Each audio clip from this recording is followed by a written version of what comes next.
Security and Deployment Plan ilanatag na para sa first parliamentary elections sa BARM.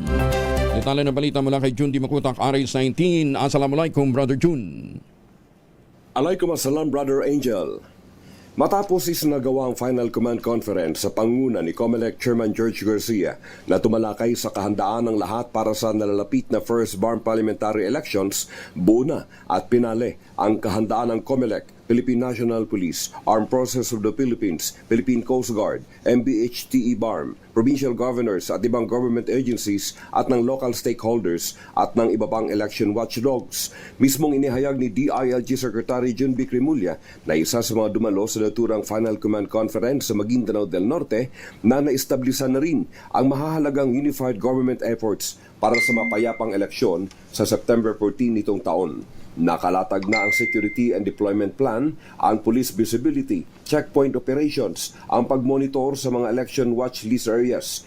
Nariyan rin ang threat assessment mobility at ang rapid response mechanisms. Tinitiyak naman ni Chief PNP Police General Jose Melencio Nartates Jr. ang maximum utilization ng police personnels, ganun din ang lahat ng operational assets. Masiguro lamang ang comprehensive security coverage at ang timely response sa sandaling may uusbong na banta sa eleksyon.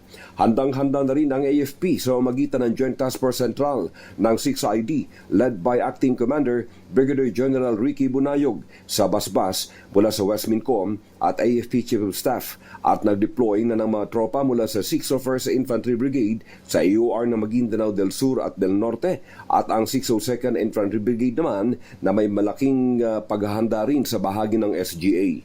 Habang matagumpay ding na isagawa ang first BARM election debate sa Cotabato City na may malaking ambag sa para maunawaan ng mga botante ang kanilang karapatang bumoto sa mga kandidato ng First Bangsamoro Parliamentary Elections. Mula sa Central Mindanao, RH19, Jun Di Makutak, DZRH, una sa Pilipinas, una sa Pilipino. Syukran, Jun. Maraming salamat.